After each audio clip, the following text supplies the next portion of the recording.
आज मैं और आराम से सो कर के उठी हूँ क्योंकि छुट्टी का दिन है, रामनवमी और ईद है। तो मेरे लिए 2 दिन मिले हैं मुझे साफ़ सफाई के लिए, अपने आप के लिए। तो मैंने सबसे पहले उठते अपने प्रभु का धन्यवाद किया और दिन भर की खैरियत के लिए दुआ मांगी, अपने परिवार के लिए और ख़ुद के लिए कि फास्ट अच्छे से रख सकूं। और जूड़ा बनाया और तैयार हो गई काम वाली बाइक बनने के लिए, क्योंकि नाश्ता करना नहीं है, सीधे काम पे लगना है। तो दोस्तों, मुझे ऐसा क्यों लगता है कि जो छुट्टी होती है वो हमेशा मुझे काम वाली बाई बनाने के लिए आती है, क्योंकि लोग छुट्टियों में घूमने जाते हैं, एंजॉय करते हैं, लेकिन मैं जनरली छुट्टी के दिनों में बहुत ज़्यादा काम करती हूँ और पूरी दिन लग जाता है मुझे काम में, थक के चूर हो जाती हूँ। हो सकता है आप भी ऐसा ही करते हो, क्योंकि वर्किंग डेज़ में तो रूटीन वर्क होता है, इतना ज़्यादा डीप क्लीनिंग नहीं होती है। तो जिस दिन छुट्टी होती है मैं कोशिश करती हूँ कि ज़्यादा से ज़्यादा सफाई कर लूँ, ताकि मेरे को थोड़ा सेटिस्फेक्शन की इशू है कि मैं सेटिस्फाइड हो जाती हूँ कि हाँ, साफ़ सफाई है, सब कुछ अच्छा है। तो संडे का दिन या छुट्टी का दिन जो भी होता है ना, वो सारे पेंडिंग डेज़ हो जाते हैं कि उन दिनों हम पेंडिंग कुछ चीज़ें रख देते हैं, ये छुट्टी पे करेंगे। तो वो पेंडिंग जितने भी चीज़ें हैं वो छुट्टी पे ही करने के लिए होती हैं। तो छुट्टी का दिन यानी कि बहुत ज़्यादा काम का प्रेशर, बहुत ज़्यादा सफाई करना और डीप क्लीनिंग करना। और आज मैं पूरे घर को चमका देने वाली हूँ, सफाई कर देने वाली हूँ और रेगुलर बेसिस पे भी करती हूँ। बट जो संडे या छुट्टी आती है तो वो मेरा पूरा 1 डेढ़ घंटे का काम रहता है। और क्योंकि दरवाज़ों पे भी बहुत धूल मिट्टी चिपकती है तो मैं वो भी क्लीन करती हूँ, वो भी क्लीन कर देती हूँ। जितने भी दरवाजे, मेरे घर में 11 दरवाजे टोटल के नीचे का पोर्शन है, तो बहुत धूल मिट्टी आती है।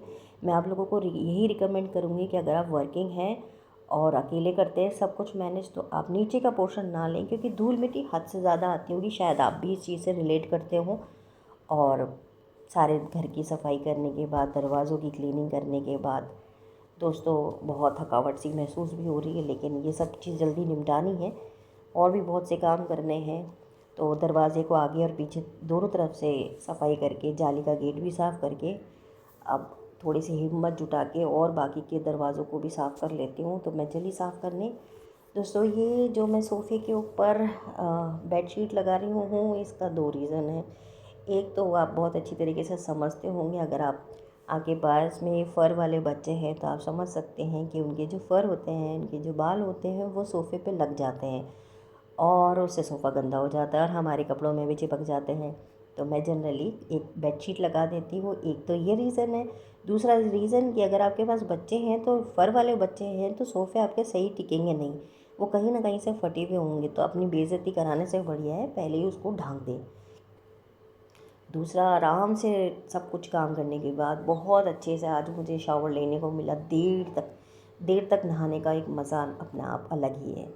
थोड़ा रेस्ट करने के बाद फिर मेरे शाम का टाइम हो गया। मैंने चाय और बिस्किट से अपना फास्ट खोला। चाय के बिना मेरी ज़िंदगी अधूरी है। और फिर थोड़ी देर बाद मैंने फ्रूट्स और आमंड और एक वॉलनट था, एक तो मैं शूट के टाइम ही खा गई और फिर शूट कर लिया मैंने एक ही राव शूट में। कि दोस्तों, मैं अपना खाना बनाने गई और मेरे साथ एक छोटी सी ट्रेजेडी हो गई। आज सिलेंडर ख़त्म हो गया, क्योंकि मैंने इससे पहले कस्टर्ड भी बना लिया था, सब्ज़ी भी बना ली थी, रोटी बनाते टाइम ख़त्म हो गया। तो मेरे पास आज सिर्फ 2 रोटी है, थोड़ा सा दही है और प्याज की सब्ज़ी मैंने बनाई, मेरी फेवरेट है। और आज इन्हीं 2 रोटी से काम चलाना पड़ेगा। और खाना खाने के बाद फिर मैंने अपने हाथ से बनाया हुआ कस्टर्ड खाया, जिसमें मैंने बनाना और ग्रेप्स डाले थे। पता नहीं ऐसा क्यों लगा मुझे कि ये जैसे एक प्लान था कि मुझे कस्टर्ड बनाना नहीं था, लेकिन सडनली मुझे कस्टर्ड बनाने का एक आइडिया आया और मैंने अच्छा हुआ ये बना लिया, क्योंकि ये मुझे हेल्प करेगा। Thank you.